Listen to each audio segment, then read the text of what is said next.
Hi everyone. My name is Jerry Wise, and the topic today is the narcissist's spouse parent, meaning the spouse who is the other parent, and why didn't they protect me? We also could call them the enabling parent. Much like in an alcoholic home, you have the alcoholic and then you have what we call the codependent, the enabling parent who will enable the alcoholic. Narcissists have enablers too. They bring enablers around to them. Flying monkeys are enablers for narcissists. That's my topic today, and what I've done for years is to try to help those who grew up in dysfunctional families, narcissistic families, broken families, and get that dysfunction out of them. What is an enabling parent in a family with a narcissist as a parent? A parent who is not the narcissist, but enables the narcissist. Now, sometimes you have two narcissistic parents, and one's more of an enabler, one's more of a malignant or more negative narcissist. The narcissist enabling spouse simply are those parents who have made it easy for the narcissist to continue their destructive parenting and habits. Now that you're adults, I try to shift people. It's not so much about what they did or what they didn't do, but what is left over in you. That's what's really important for us as recovering, healing adult children of narcissists. It's not that I don't care about the trauma or the pain or the hurt or the damage or abuse or neglect. All those are important. And it's important that we acknowledge them. It's important that we don't and no longer stay in our denial about them. But what do we do now with the way they were and the way they treated us? Narcissist enabling spouses, number one, do not know self-care, self-respect, self-confidence, or self-regulation. They don't know those things. They weren't programmed in that way.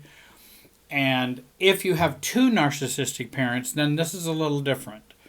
But I think both, probably it would apply to both as well. But again, they don't know those self skills. And that's why they're more likely to be enablers. They could have been abusive in many ways, from neglect to physical abuse, these enabling parents. We all had unique family dynamics, and I will talk about the common roles or typical families with a narcissistic parent. So if your experience was not exactly that way, that's fine. As we all say in recovery programs, take what you can use and leave the rest. So we experienced pain, hurt, and even terror at times. What else did we learn or internalize or took into adulthood? I have a lot of people who can talk about their trauma, what happened, how horrible it was then, and that they're still suffering from that. But they don't know how it works in them.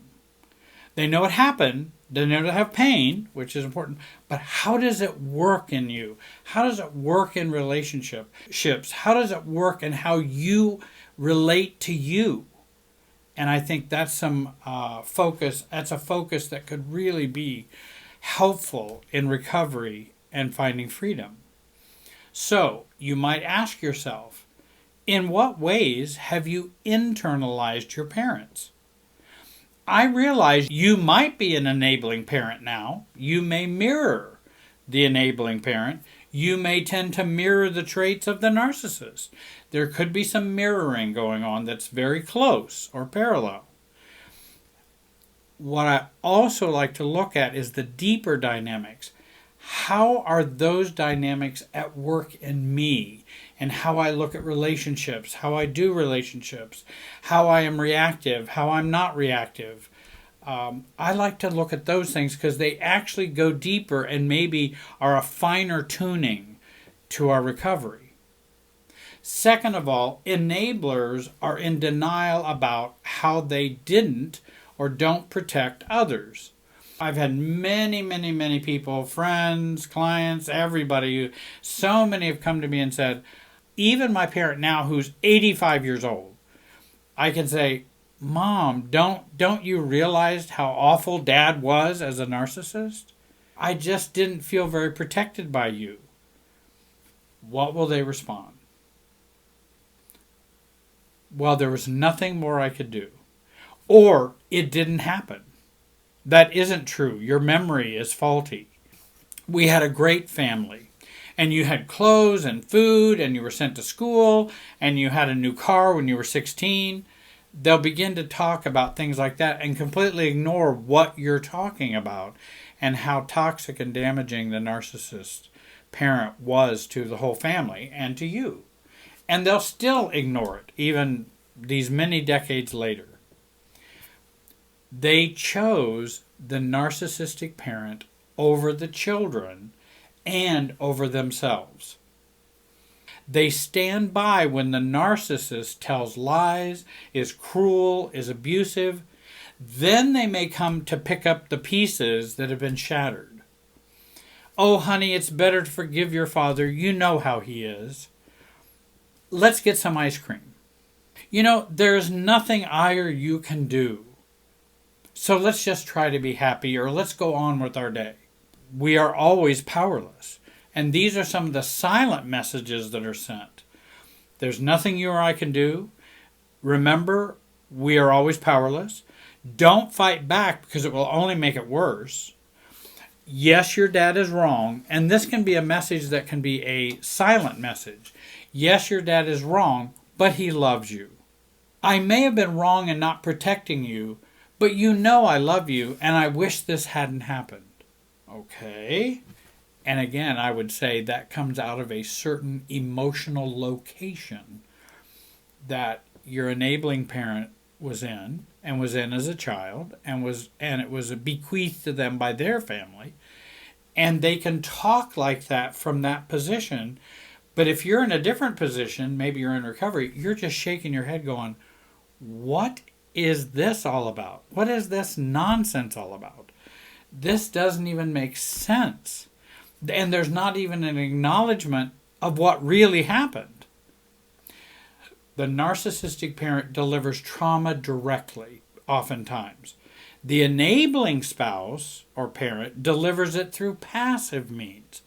Neglect, standing back and watching, helping after the rage or after the abuse.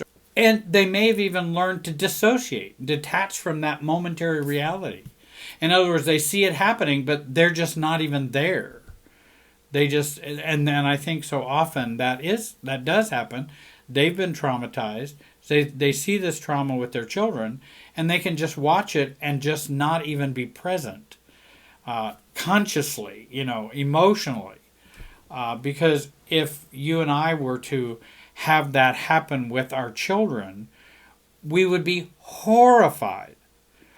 The enabling parent just shuts down, just doesn't see it, and just goes on with life as though it never happened. And that's how they cope. The difficulty is that they have children who are dependent on them. That's the problem. And that's where we were. This neglect from the non-narcissistic parent often gets internalized into us.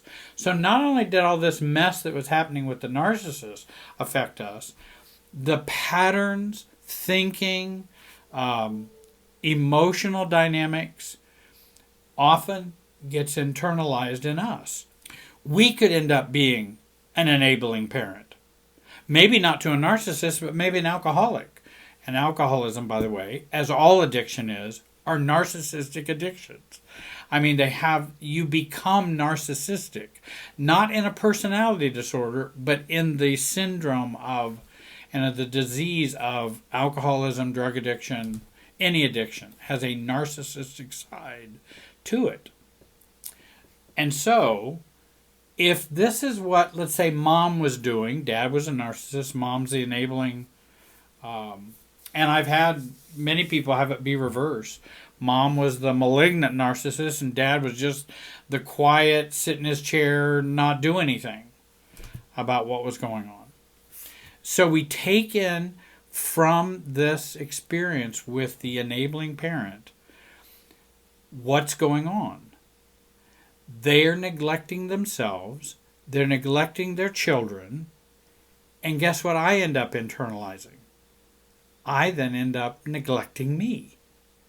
That's the trait I pick up from them. Or I can stand and watch me be abused, misused, shamed, and then try to come in after the fact and try to make it better for myself.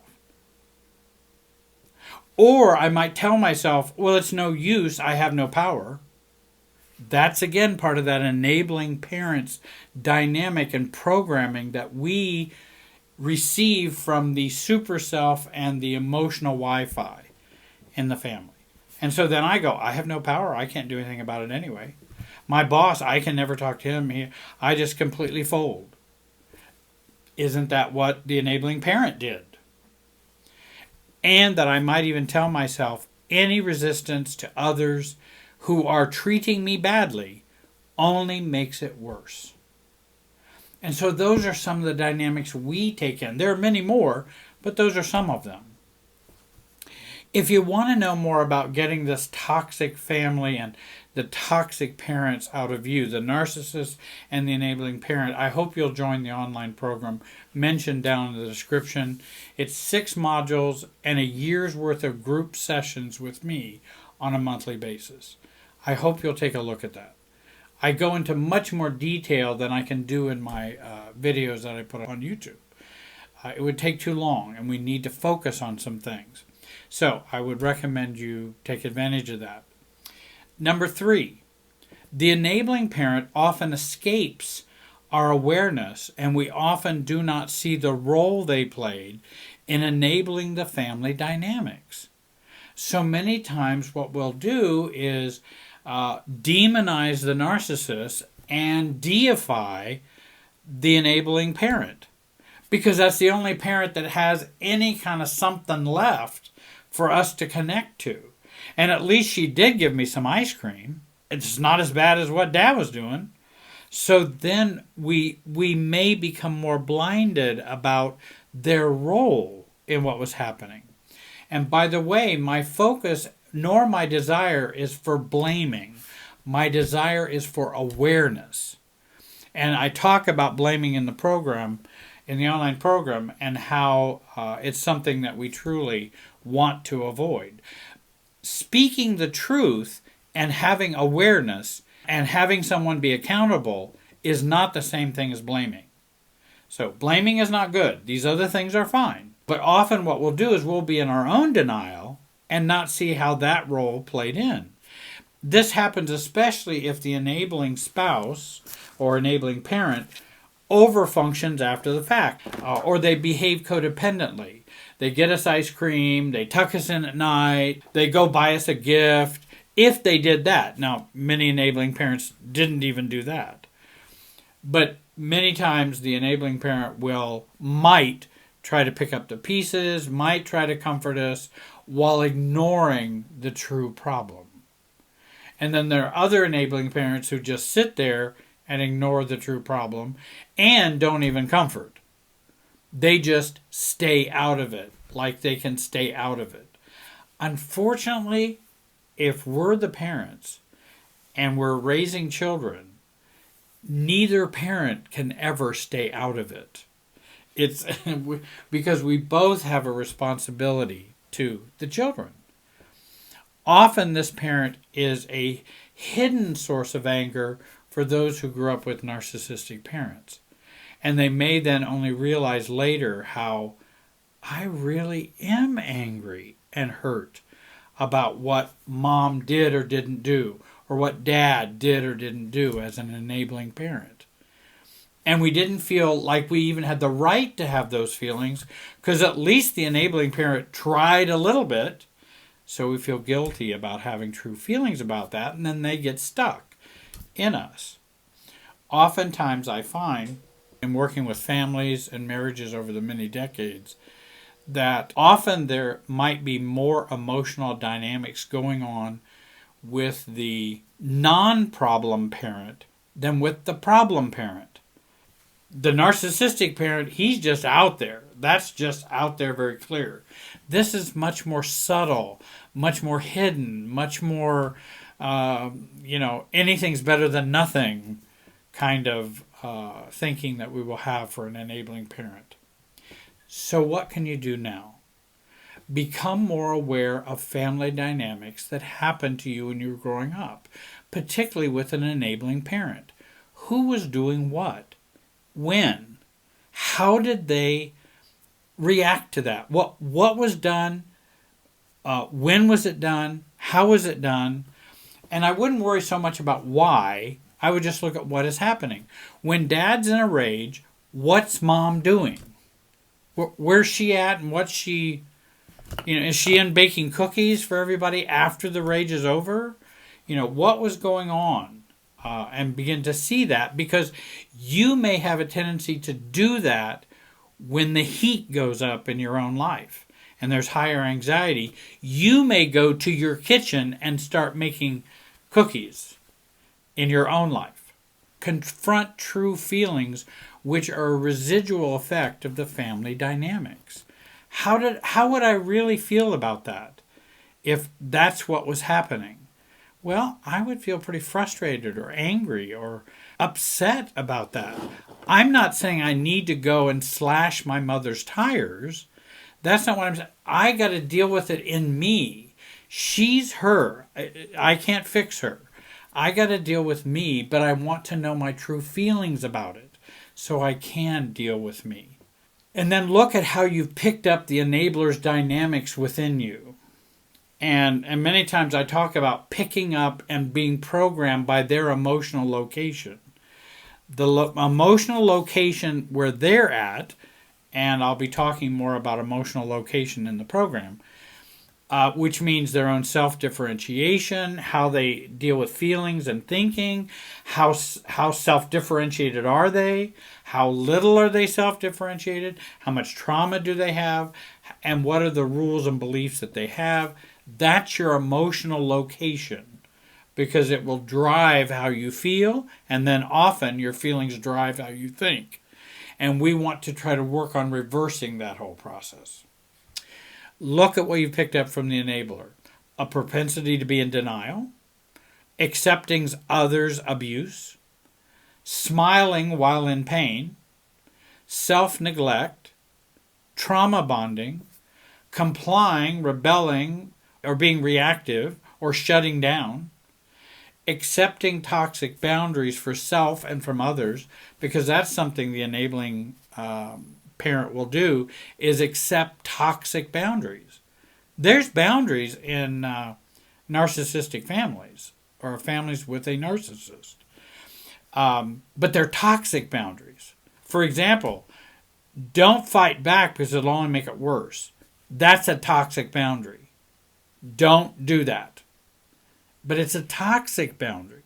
Begin to notice when you want to feel, you think. When you want to think, you feel. Because for an enabling parent, they have probably learned to do that and to reverse that. I want to thank you for watching today. I hope you have a great day. Please subscribe, comment, and like this video. Have a great day and be wise.